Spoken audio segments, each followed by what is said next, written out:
Hello everyone, welcome to Chetan Bharat Learning and welcome back to our series of Mains a Day, in which we discuss one mains type question every day so that you can use this video, this lecture to improve your mains answer writing practice. Alright? Now, आज जो हम mains type question discuss करेंगे that would be from the field of economics. Right?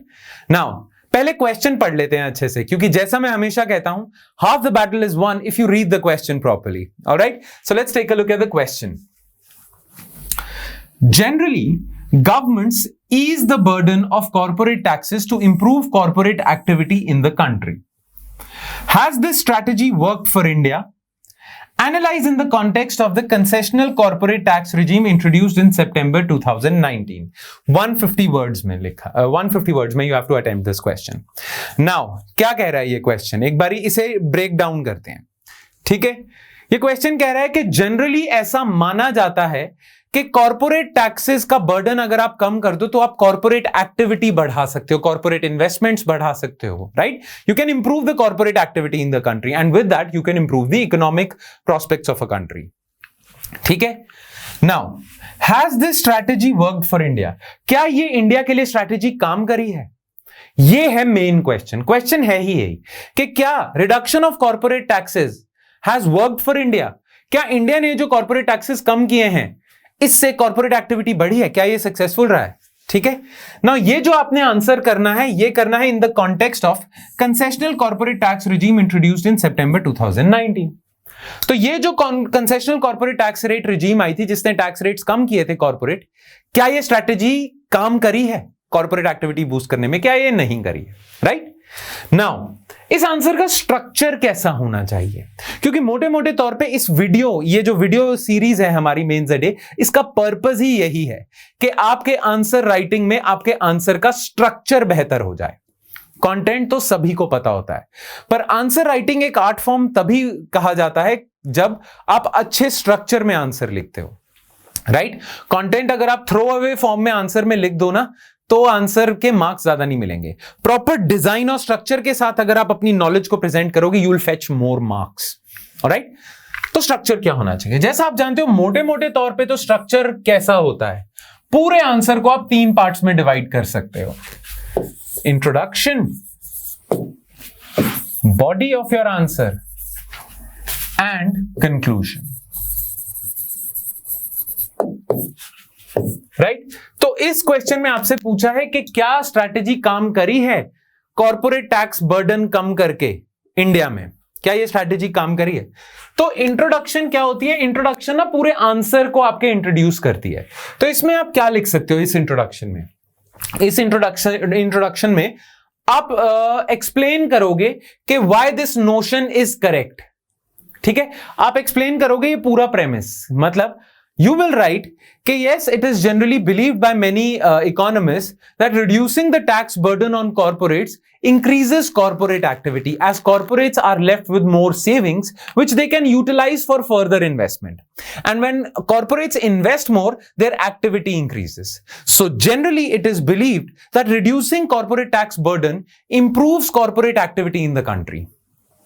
ठीक है? ये जो हमारा notion है कि कॉर्पोरेट एक्टिविटी को बूस्ट करने के लिए आपको कॉर्पोरेट टैक्स कम करना पड़ता है, ये जो हमारा प्रेमिस है, इसे आप इंट्रोड्यूस करोगे अपने वर्ड्स में कि जनरली ये कहा जाता है, जनरली बहुत सारी कंट्रीज कॉर्पोरेट टैक्स कम करती हैं ताकि ज्यादा से ज्यादा कॉर्पोरेट्स एनकरेज हों उसी कंट्री में बिजनेस एक्सपैंड करने के लिए. होता जनरली पता क्या है? अगर आप अपने कंट्री में कॉर्पोरेट टैक्स ज्यादा कर दोगे ना, तो आपके कंट्री के कॉर्पोरेट्स बाहर ऑफिसेस शिफ्ट करना शुरू कर देंगे जहां पे टैक्सेस कम है. यूएसए के साथ यही तो प्रॉब्लम हुई. यूएसए की बड़ी बड़ी कंपनीज चाइना में सेटअप होने लग गई क्योंकि यूएसए में कॉर्पोरेट टैक्स ज्यादा था, तो वो चाइना में अपनी शॉप सेटअप करने लग गए, एप्पल वगैरह जैसे. राइट? तो अगर आप कॉर्पोरेट टैक्स कम कर दोगे तो यूएसए में कंपनीज वापस आने लग जाएंगी, प्लस यूएसए में इन्वेस्टमेंट बढ़ने लग जाएगी और एग्जिस्टिंग यूएसए की कंपनीज एक्सपैंड करने लग जाएंगी, एक्सपेंशन करने लग जाएंगी. सिमिलरली केस इंडिया में, अगर इंडिया में आप कॉर्पोरेट टैक्स कम कर दोगे तो एग्जिस्टिंग कंपनीज एक्सपेंशन करेंगी और जो कंपनीज बाहर ऑफिस सेटअप करने का सोच रही थी वो भी बंद हो जाएंगी. Right?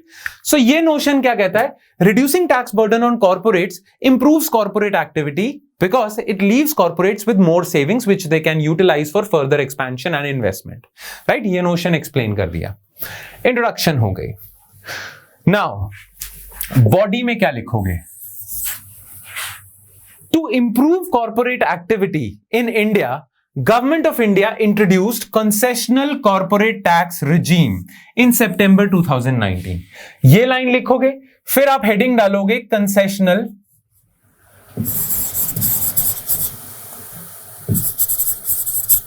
Corporate tax regime, heading डालोगे और इस हेडिंग को एक्सप्लेन करोगे. यानी कि इंडिया ने 2019 में जो कॉर्पोरेट टैक्स रिजीम डाली थी उसके क्या क्या फीचर्स थे.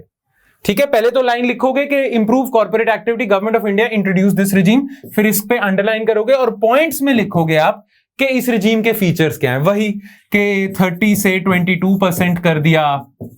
ठीक है, न्यू फर्म्स के लिए 25 से 15% कर दिया.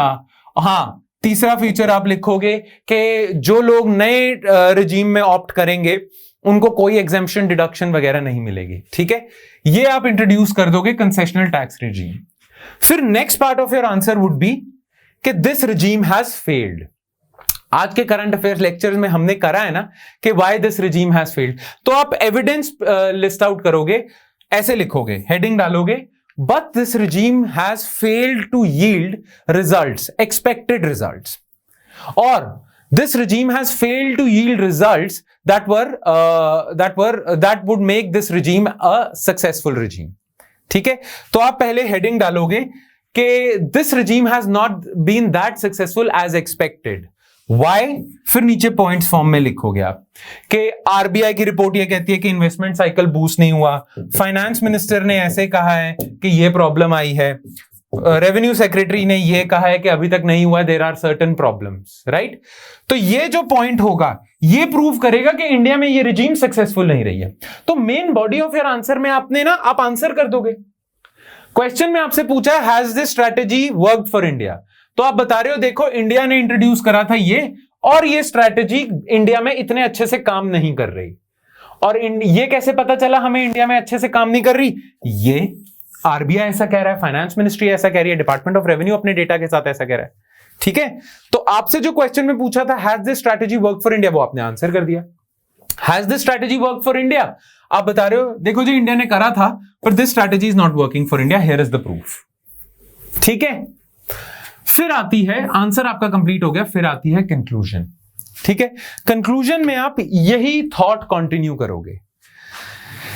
इट वे फॉरवर्ड हो गया कि it is believe that India's taxation regime has not been that successful as expected, which means that to make this regime successful, India needs to make certain changes so as to improve corporate activity and improve private investment levels. ठीक है, तो conclusion में आप basically पता है क्या बताना चाहोगे कि देखो ये रिजीम, एग्जिस्टिंग स्ट्रक्चर इस रिजीम का काम नहीं कर रहा है, पर जो हम इससे अचीव करना चाहते थे वो तो हम अभी भी अचीव करना चाहते हैं. तो नीड ऑफ द आवर क्या है? नीड ऑफ द आवर है कि इसमें रेलेवेंट चेंजेस कर दो ताकि ये स्कीम पॉपुलर हो जाए. अभी भी कॉर्पोरेट्स ओल्डर टैक्स रिजीम को ऑप्ट कर रहे हैं, न्यूअर को नहीं ऑप्ट कर रहे हैं. राइट? तो मेक्स सो कंक्लूजन में आप लिखोगे need of the hour is to make certain pertinent changes in the new taxation regime so as to encourage corporates to opt for this regime. ठीक है, बस, एंड दैट्स योर आंसर. ये आपका structure होना चाहिए, ऐसे आपने अपना कंटेंट डालना है. Alright, make sense?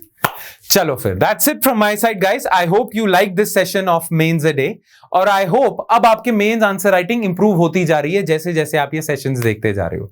अगर फिर भी कोई प्रॉब्लम आ रही है तो हम आपके आंसर्स इवैल्यूएट तो कर ही रहे हैं, आप हमें कॉन्टैक्ट जरूर करना. Alright then, that's it from my side guys. I will see you next time with more stuff. Thank you.